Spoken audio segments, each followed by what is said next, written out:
involved in data ethics and data protection as part of our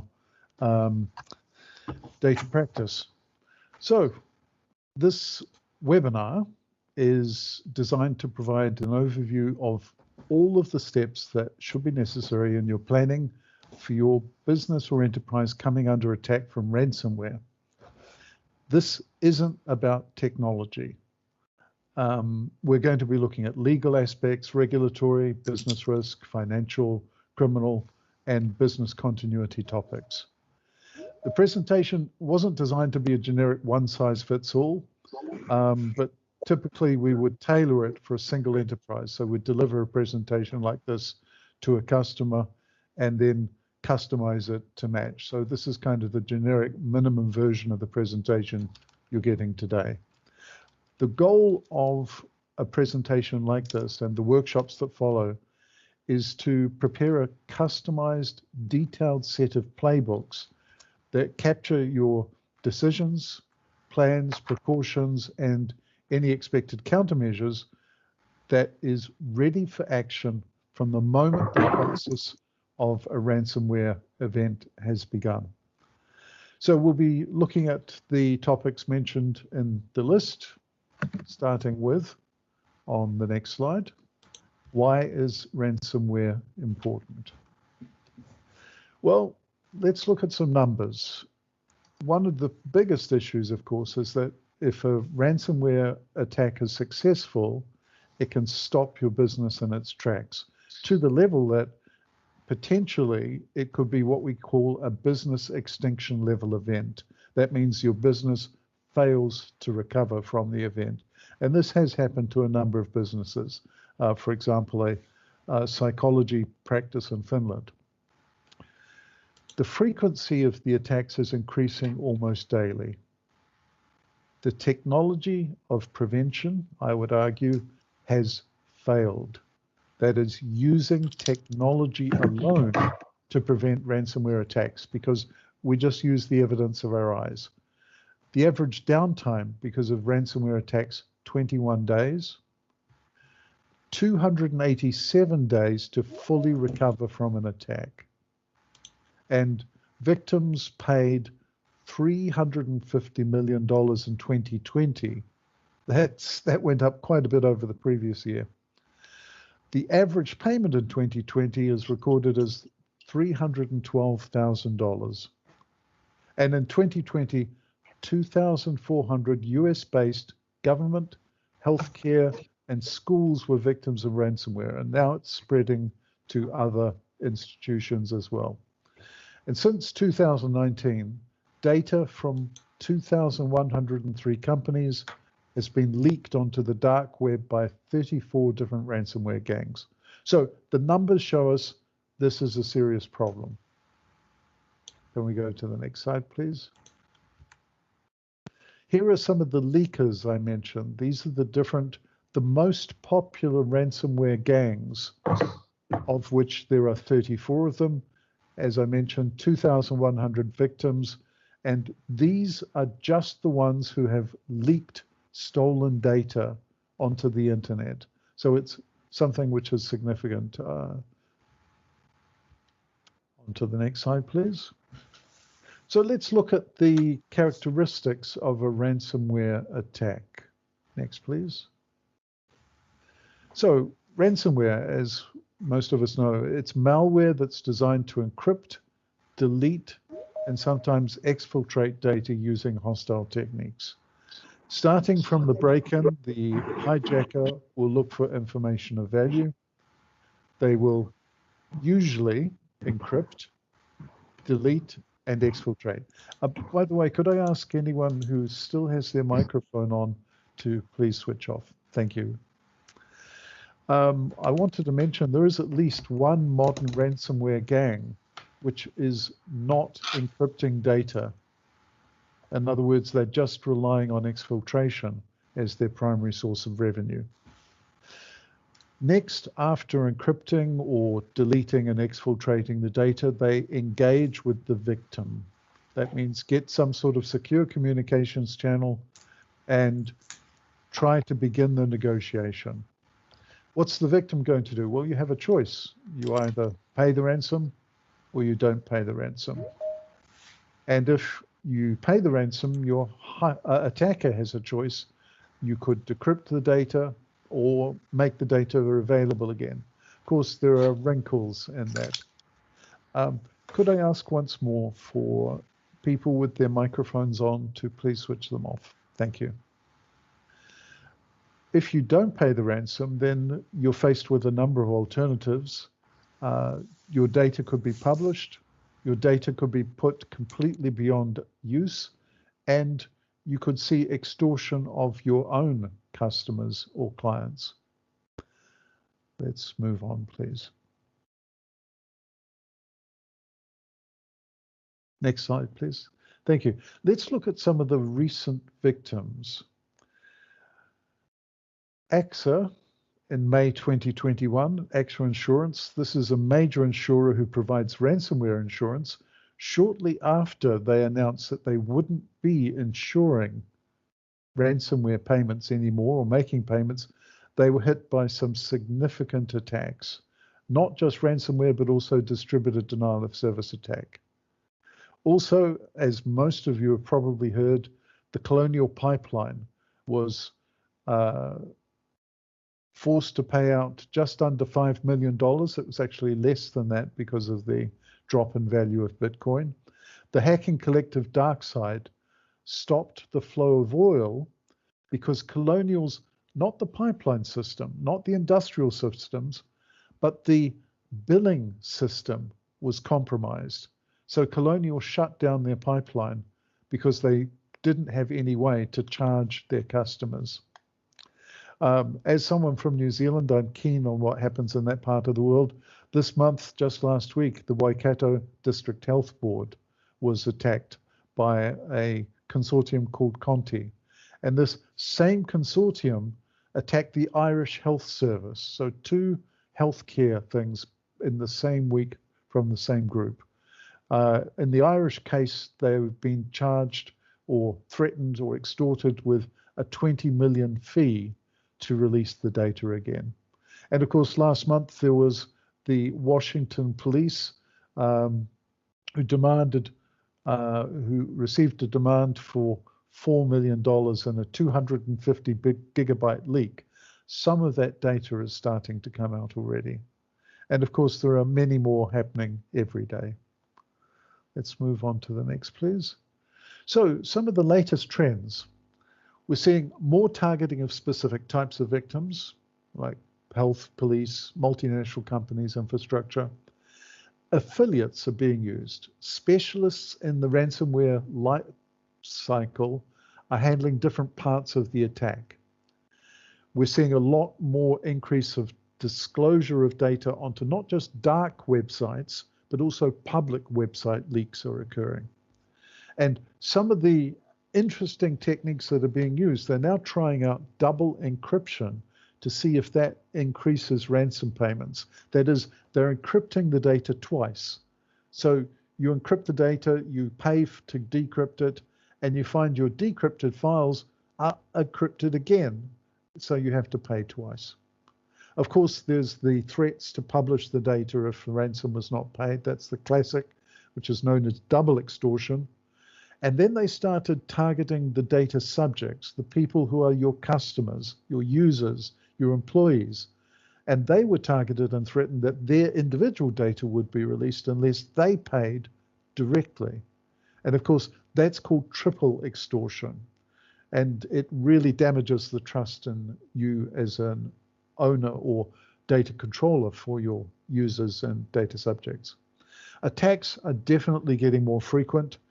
Attackers are becoming more experienced. We read recently about how new members of these criminal gangs are actually conducting formal job interviews, looking for people with the skills. It's a business, but it's a criminal international business. They're using, of course, psychological techniques to apply pressure, attacking twice, hitting with distributed denial of service attacks, making threats. It goes on. They're targeting larger organizations now rather than smaller because the larger ones have bigger profits, of course. And some of them have actually started donating money to charity to clean up their image. They've been publishing examples of that. We're also seeing, as a result of this pipeline event, a increase in scrutiny, not just from the US, also the UK and internationally, from law enforcement and legislative teams. Because of this, there is a higher risk in the business. There's been a growth of data leak marketplaces standing up on the dark web. These are marketplaces that are just there to trade in data. They even claim, oh, we had nothing to do with that break-in, but we've got the data for sale. We'll sell it to anyone who wants to buy it. There's also a marketplace for ransomware itself, and they even offer tech support to their affiliates or licensees. The pipeline attack was not the ransomware group. It was actually an affiliate that handled that. And of course, distributed denial of service attacks are being used as leverage. So let's move on to the next slide, please. So what should you do after you've had a ransomware attack? Well, half of US businesses are estimated that they're going to have to deal with a ransomware attack. We don't have any stats like that for the UK, but it's a significant number. There's plenty of advice out there on the technical side of what you can do to prevent attacks. But as promised, we're not focusing on the technology in this. We're going to be looking at what do you need from a business and legal and operational perspective to prepare for the time that your technology fails. Because that's what a ransomware attack is. The moment you see that notification, your data has been encrypted, the attack is over. All of your technical measures to prevent the attack have failed at that point. So you're faced with choices. Do you pay the ransom? Do you restore from backups? What's the criminal going to do next in terms of countermeasures? Are they going to run distributed denial of service attacks against you? Should you use a decryption tool if that's available either from the attacker or from third-party specialist providers? Well, let's look at the options. Paying the ransom. It's not necessarily the best option. Maybe it's the right choice. Let's look at some of the factors in terms of damage to individuals or financial harm to the business. How critical is your data to your business success? How badly do you want it? Is it legal in your jurisdiction to pay a ransom? Anti-money laundering and combating the funding of terrorism laws, such as 6th AML CFT directive in Europe, and of course in the US you've got the US Patriot Act, and other law may soon be outlawing ransom payments. This is currently under active scrutiny and investigation. It was the result of a report that was commissioned a month or so ago in the ransomware task force in the US.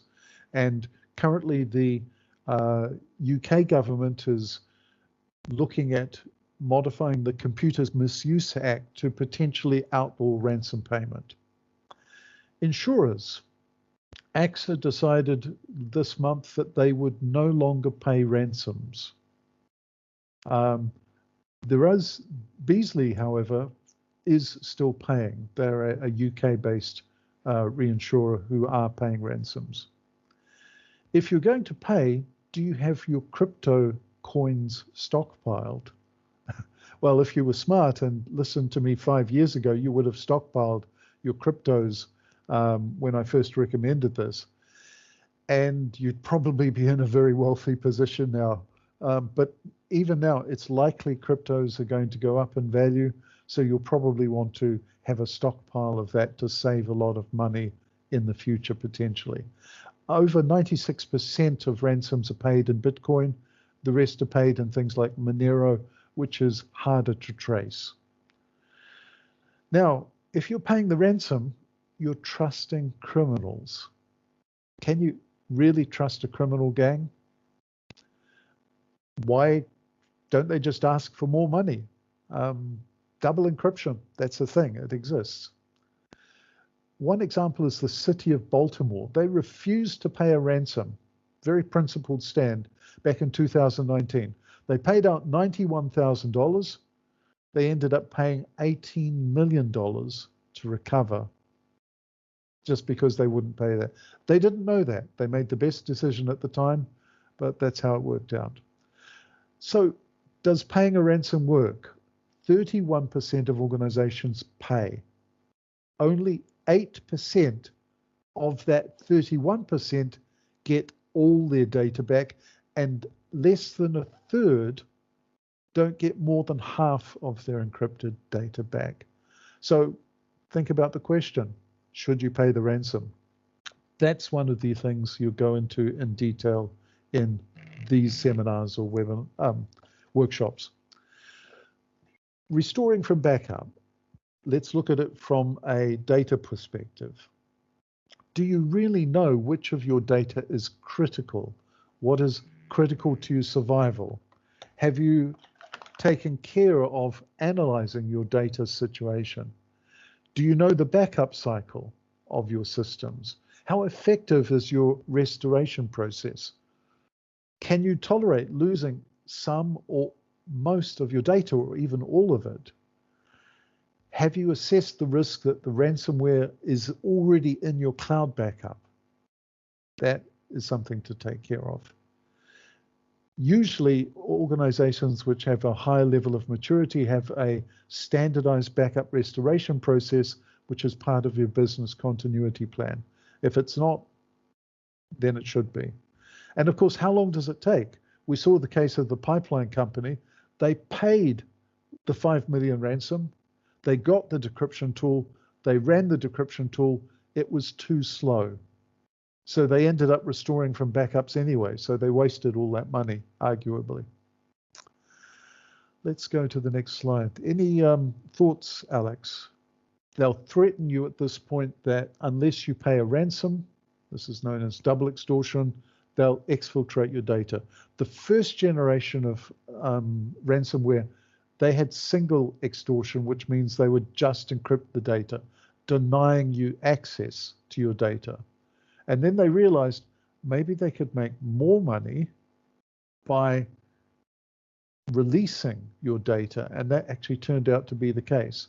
And then there's another level beyond that, triple extortion, where the criminals are actually targeting your customers, getting in touch with your customers and saying to them, look, we have your data as an individual, and unless you pay us this much, some smaller amount, then your data is going up onto the dark web. And interestingly enough, this data has value, and there is a marketplace for this. And of course, the third thing that many of these criminals do, they resell control over your network devices into botnets, where they can be running distributed denial of service attacks, generating cryptocurrency, and other sorts of attacks. Moving on. Should you use decryption tools? Well, the software, it's buggy to say the least. Some of it's good, some of it's not good. In the cases where it's buggy, some specialists have been able to find the decryption key and use it to recover the data. That's an increasingly rare possibility, so I wouldn't rely upon it. More profitable ransomware people are going to build quality into their software, so they won't have these bugs.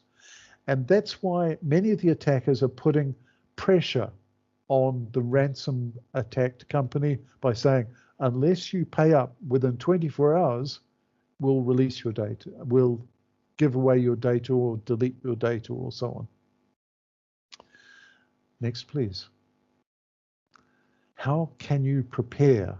Well, I promised I wouldn't focus on the technology, but I do have to just at least cover it in one slide. Otherwise, I feel this wouldn't be balanced. 97% of all of the breaches could have been prevented. Could have. And to do that, you need appropriate technical and organizational measures. I won't read through them. You can always look through them yourself, but they're basic things. Vulnerability and patching, multi-factor authentication, micro-segmentation, education of staff, threat intelligence. These are the keys to what you need to do to make it more difficult. Now, what if you've already been attacked? Well, the malware's done its job. So now we look at the question, how resilient is your organization to the attack that's underway?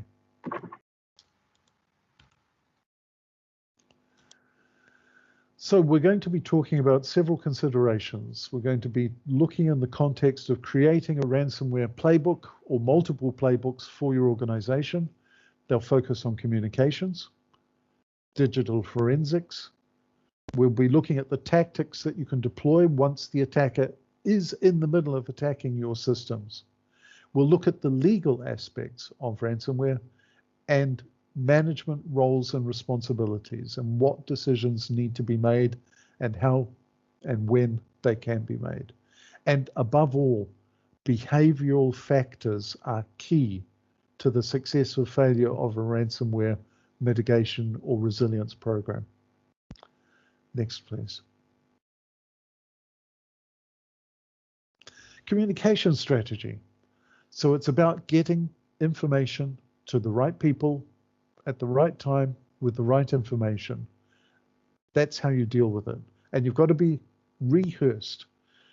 Your strategy, you need to have from the beginning, before the attack, an executive level authorization.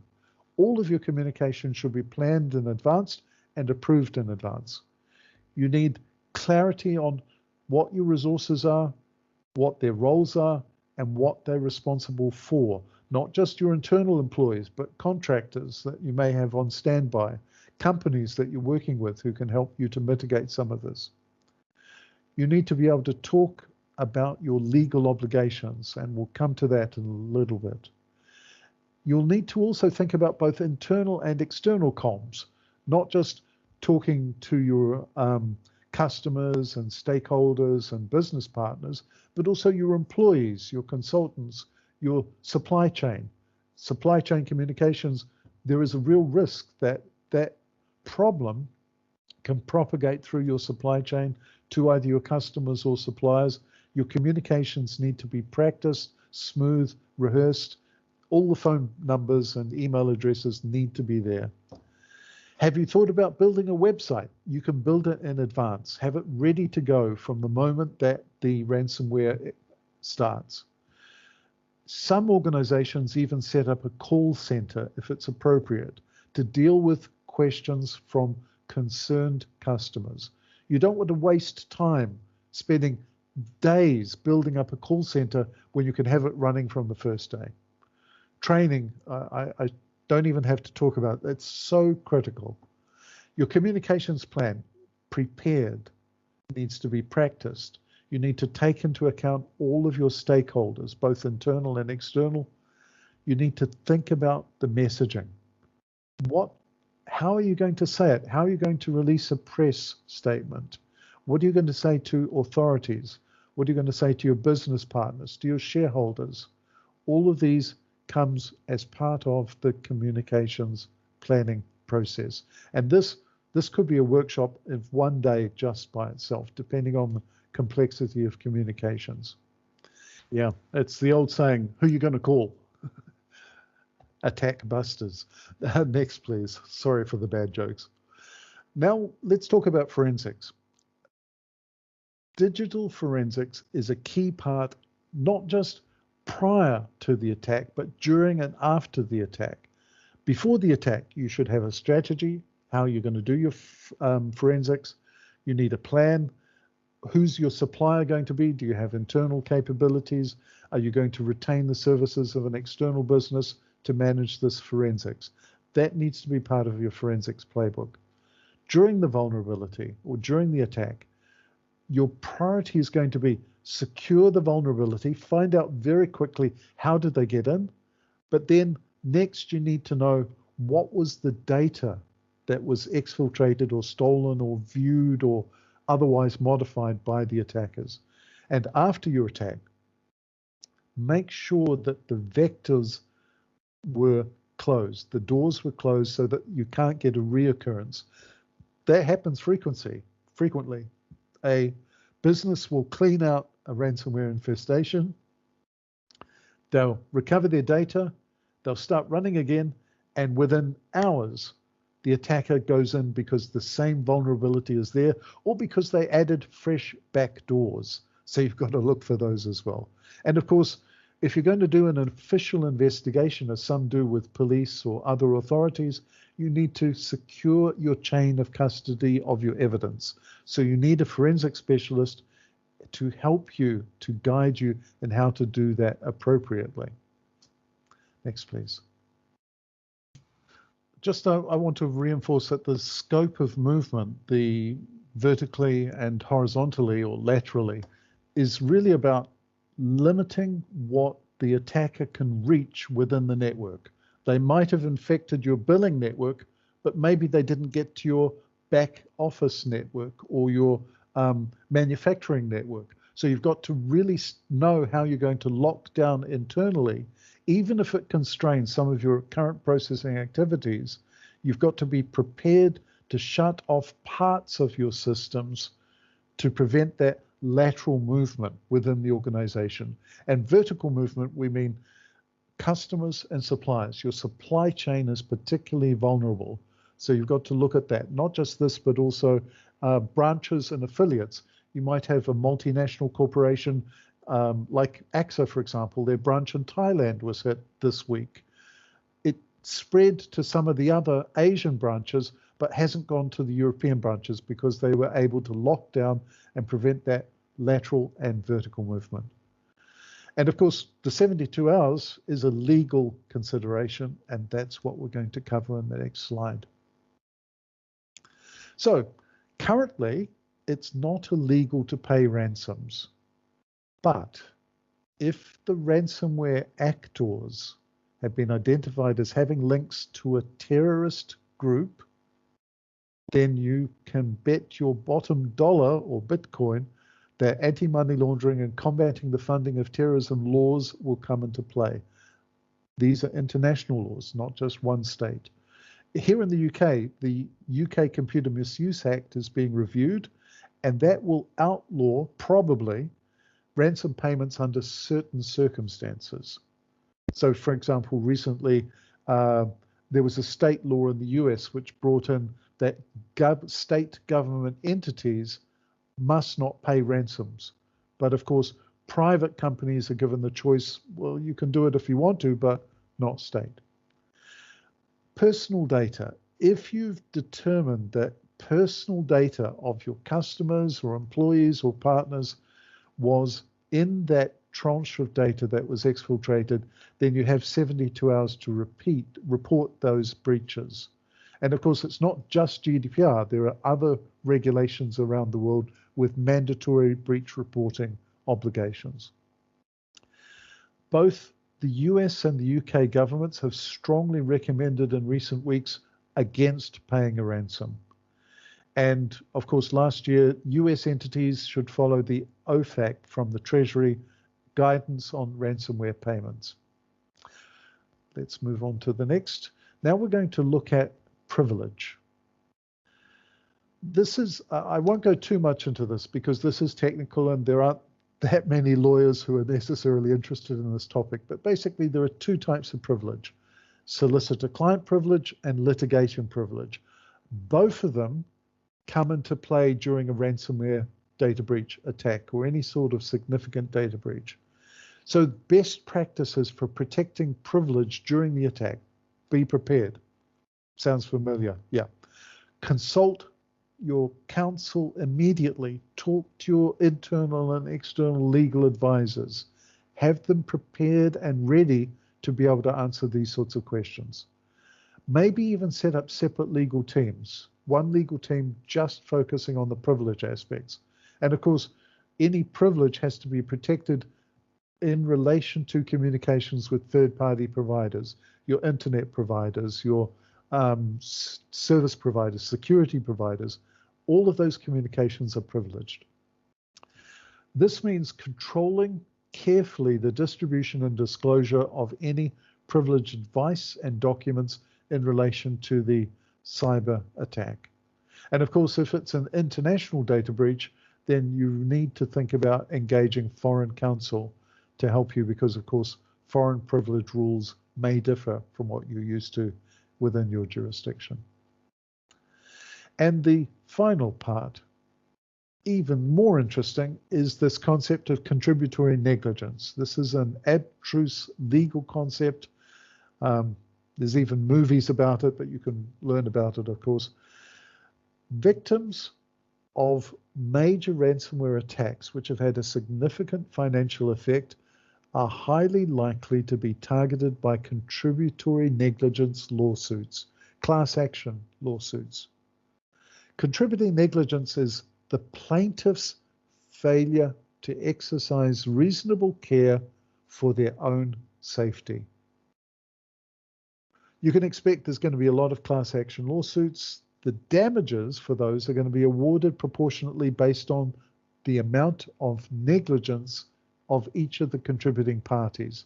What degree did they contribute? And of course, the biggest contribution for a company like Colonial, the pipeline company, they're going to be liable for a significant portion of damages because they contributed, quote, contributed heavily to the severity of the breach by failing to adequately protect itself from the cyber attack. And there's a lot of evidence around that. What were the measures they used? They didn't patch, they had existing vulnerabilities, they didn't have the right people, they didn't invest the budget into the data cybersecurity practice. That would all be counted in a lawsuit as a failing to adequately protect itself from a cyber attack. And of course, if you need to defend claims like that, you need privilege. So see earlier. Thank you. Let's move on to the next. Roles and responsibilities. Before the incident occurs, you need to have a plan. Who's going to lead it? Who's going to guide it? Should it be the CTO, the Chief Technology Officer? Well, I would argue that by the time the ransomware notice pops up on your screen saying, we have all your data encrypted, send money, that at that point, all of your technical solutions under the control of your CTO, and I'm sorry to say this to the CTOs here, by that point, all of your measures have failed, all of your prevention. You've probably invested tens of thousands, hundreds of thousands, maybe millions into prevention, but it's not enough because the attackers, well, you have to get lucky with every attack. They only need to get lucky once. So the decisions after the attack are going to be primarily logistical, legal, comms, and financial. You need to understand the risks. You need to be prepared to take decisions to mitigate the impact of the incident. Mitigations such as pay the ransom, don't pay the ransom, decrypt versus restore from backup, microsegment, unplug servers, switch off servers. These are all strategic decisions which impact your business and must be analyzed in detail beforehand with the risk. So let's take an example. Who decides whether a ransom is going to be paid or not? How much will they pay? I don't think it's the job of the CTO. Perhaps your CEO or CFO would be the best choice. The point here is that roles and responsibilities should be defined in advance.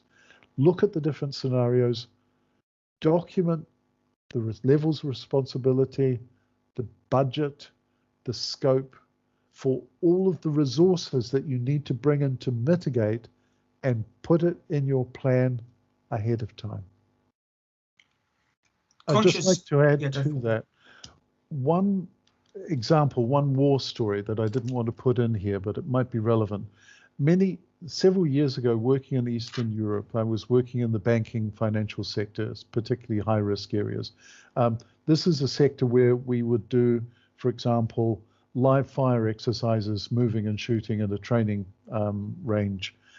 In this situation, it was high stakes. The bank knew that there were blended attacks taking place. In other words, there would be situations where armed men would do a home invasion.